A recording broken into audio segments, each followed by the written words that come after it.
আসসালামু আলাইকুম প্রিয় দর্শক শ্রোতা, যে যেখান থেকে দেখছেন সকলকে জানাই আন্তরিক শুভেচ্ছা অভিনন্দন। দর্শক, এই যে এখানে আমি চাষ করেছি জারা ওয়ান হাইব্রিড ঘাস। আর এই ঘাসটা দেখেন, চাষ করার নিয়ম আপনাদের দেখাইছি। দেখছেন 1 ফিট পরপর কাটিংগুলো রোপণ করা হয়েছে। কি পরিমাণ ফলন হয়েছে আপনারা দেখেন। গবাদি পশুকে কেটে খাওয়ানোর উপযোগী ঘাস।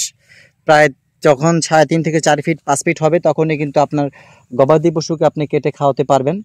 এটা হচ্ছে ঘাস কাটার খাওয়ানোর নিয়ম। দেখতে পাচ্ছেন দর্শক, কি পরিমাণ ফলন হয়েছিল এখানে। এই যে ঘাস,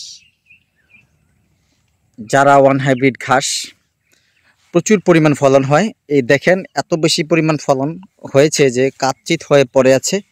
আপনি যদি চাইলে এই ঘাসটা চাষ করে আপনার গবাদি পশুর জন্য 100% কাঁচা ঘাসের জোগান নিশ্চিত করতে পারবেন। আমি আবারও বলছি আপনাদের, যদি শতভাগ কাঁচা ঘাসের জোগান নিশ্চিত করতে না পারেন তাহলে আপনার গবাদি পশু পালন করা আপনার দরকার নেই। আপনার গবাদি পশু পালন করতে হলে শতভাগ কাঁচা ঘাসের জোগান নিশ্চিত করতে এরকম জারা ওয়ান হাইব্রিড ঘাস অথবা তাইওয়ান হাইব্রিড ঘাসের ঘাস চাষ করে নিতে হবে। তাহলে আপনি অবশ্যই গবাদি পশু পালন করে লাভবান হতে পারবেন দর্শক।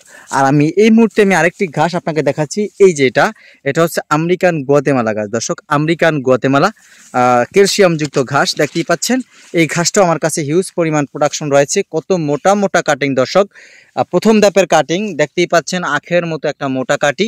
এই কাটিগুলো শতভাগ জার্মানেশন আসবে। নিঃসন্দেহে আপনি চাইলে এই কাটিগুলো সংগ্রহ করে রোপণ করতে পারেন। দেখতেই পাচ্ছেন দর্শক, কি পরিমাণ এই ঘাসটা হয়েছে। আমেরিকান গুয়াতেমালা ঘাস। অতি শীঘ্র আপনি চাইলে যে কোনো ঘাসের কাটিং আমার কাছে রয়েছে। Indonesian smart Napier, Zara one hybrid ঘাস, তাইওয়ান হাইব্রিড ঘাস, আমেরিকান গুয়াতেমালা, এইসব ঘাস রয়েছে। সবই শুকনো জমির ঘাস। আপনি যে কোনো ঘাসের জন্য স্ক্রিনে দেওয়া নাম্বারে যোগাযোগ করে কাটিং সংগ্রহ করতে পারেন। সকলকে ধন্যবাদ দর্শক।